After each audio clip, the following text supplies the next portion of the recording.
ঢাকার কাছে এত সুন্দর একটা জায়গা। আজকের ভিডিও থাকবে পানাম সিটি আর সোনারগাঁও নিয়ে। কিছুদিন আগে আমরা ঘুরতে গিয়েছিলাম সোনারগাঁও। আমরা দুপুরে গিয়েছিলাম, যেতে যেতে আমাদের অনেক বেলা হয়েছে, তো আমরা আগে গিয়ে খাওয়া দাওয়াটা করে নেই। আমরা সেখানকার একটা হোটেলে ভাত আর মোরগ পোলাও ট্রাই করি। খাওয়া দাওয়া দ্রুত শেষ করে চলে যাই আমরা পানাম সিটি। পানাম সিটি যাওয়ার পর সেখানে আমাদের এন্ট্রি ফি লাগে 20 টাকা। আমি ফার্স্ট টাইম ওখানে গিয়েছিলাম, আমার এত ভালো লাগছিল। আর বাড়িগুলো খুবই পুরনো হয়ে গিয়েছিল, কিন্তু তার সৌন্দর্য একটুও কমেনি। আমরা গিয়েছিলাম বাইকে, তাই আমাদের সময় লেগেছে মাত্র 1 ঘন্টা। আমরা 4 জন গিয়েছিলাম সেখানে। ঢোকার পর আমরা সবকিছু ঘুরে ঘুরে দেখছিলাম। এখানে কিন্তু ভিডিও করা নিষেধ, কিন্তু তারপরেও সবাই টুকটাক লুকিয়ে ভিডিও করে।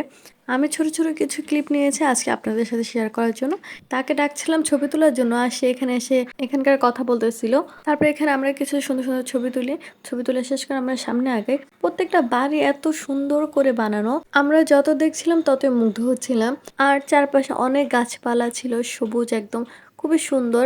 দেখলে আপনার মন ভালো হয়ে যাবে। আপনারা অবশ্যই একবার হলে ঘুরে আসবেন। এখানে আমি একটু ভিডিও নেওয়ার চেষ্টা করছিলাম, গার্ড দেখে আমাদেরকে না করে দেয়। আমরা হেঁটে হেঁটে সব দেখেছি। আর এখানে আমি আর আমার বোন কিছু স্ন্যাপ নিয়েছিলাম, কারণ দুইজনকে অনেক কিউট লাগছিল। এরপর আমরা এই জায়গাটা একটু বসে একটু ছবি নেই। সত্যি বলতে প্রতিটা কর্নার, প্রতিটি বাড়ি এত বেশি ফটোজেনিক যে আমার মনে হচ্ছিল আমি সব জায়গায় ছবি তুলি। যেখানে সুন্দর লাগছিল সেখানে দাঁড়িয়ে যাচ্ছিলাম ছবি তুলতে, ভিডিও করতে। এরপর পানাম সিটি ঘোরাঘুরি শেষ করে আমরা চলে যাই সোনারগাঁও জাদুঘরে। এই প্লেসটাতে আমাদের অনেক বছর আগে আসা হয়েছিল একবার। সোনারগাঁও জাদুঘরে আপনাদের ঢুকতে এন্ট্রি ফি লাগবে 50 টাকা। আর জাদুঘরের ভিতরে ঢুকার পরে এই বড় সর্দার বাড়িতে ঢুকতে আপনাদের এন্ট্রি ফি লাগবে 100 টাকা। টোটাল 150 টাকা লাগবে। সোনারগাঁও জাদুঘরে ঢোকার মূল উদ্দেশ্য ছিল আমার এই বড় সর্দারের বাড়িতে ঢোকা, কারণ আমার অনেক দিনের ইচ্ছে ছিল। এর আগেও যখন এসেছিলাম ঢুকতে পারিনি, আর ভিডিওতে এত দেখতাম তখন ভীষণ ভালো লাগতো। আর এবার ঢোকার পরে তো আমি আরো মুগ্ধ হয়ে গিয়েছি, অনেক বেশি সুন্দর লেগেছে, বাস্তবে আরো বেশি সুন্দর লেগেছে। প্রত্যেকটা কাজ এত নিখুঁত, এত সুন্দর, যত দেখছিলাম তত ভালো লাগছিল।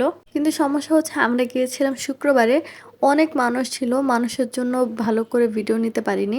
যতটুকু পেরেছি আপনাদের সাথে শেয়ার করলাম। সর্দার বাড়িটা ঘুরে ঘুরে দেখতে কিন্তু আমাদের বেশ সময় লেগেছে, কারণ প্রতিটা কর্নার এত বেশি সুন্দর যে অনেক সময় লেগে গিয়েছে দেখতে। এরপর আমরা চলে যাই পুকুর পাড়ে। এই পুকুর পাড়টা অনেক বেশি সুন্দর। পুকুর পাড়ে যেয়ে যখন পাগুলো ভিজেছিলাম, সারাদিনের ক্লান্তিটা অনেকখানি কেটে গিয়েছিল। এখানে আমি আমার চোখের কথা বলতেছিলাম, চোখে কি যেন হয়েছিল। এরপরে আমরা সর্দার বাড়ির বাহিরের স্পেসটা ঘুরে ঘুরে দেখছিলাম। বাহিরেও কিন্তু অনেক সুন্দর।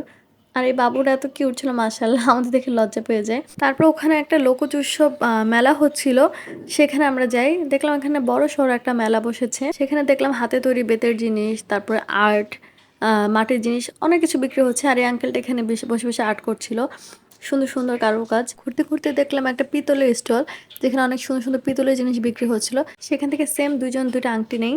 এরপর ওদেরকে আমি জোর করে এই চরকির এখানে নিয়ে আসি, কারণ চরকি আমার অনেক ভালো লাগে। কিন্তু এখানে আমার জামাই আর আমার বোন দুইজনে এই চরকি অনেক ভয় পায়।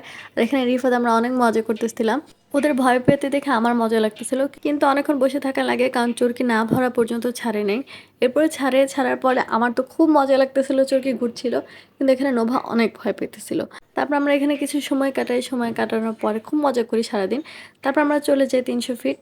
300 ফিটে আসার উদ্দেশ্য ছিল রুমাল রুটি আর হাঁসের মাংস খাওয়া, কিন্তু সোনারগাঁও থেকে 300 ফিট আসতে আমাদের যে কষ্ট হয়েছিল কি বলবো। আমরা প্রত্যেকে এক একটা প্লেট নিয়েছিলাম হাঁসের মাংস, আর রুমাল রুটি নিয়েছিলাম 2টা করে। কিছুক্ষণের মধ্যে আমাদের খাবার চলে আসে। হাঁসের মাংস অতিরিক্ত তেল ছিল, পরে আমরা একটা প্লেট চেয়ে নিই এবং তেলগুলো ঢেলে রাখি। কিন্তু খাবার টেস্ট কোয়ান্টিটি ভালো ছিল, আমরা অনেক মজা করে পরে খেয়েছিলাম, টেস্টও ভালো ছিল। তারপর আমরা সেখানে খাওয়া দাওয়া শেষ করে বাসায় ব্যাক করি। আপনারাও সেখানে গিয়ে ঘুরে আসতে পারেন। আচ্ছা, এ পর্যন্তই। Thanks for watching.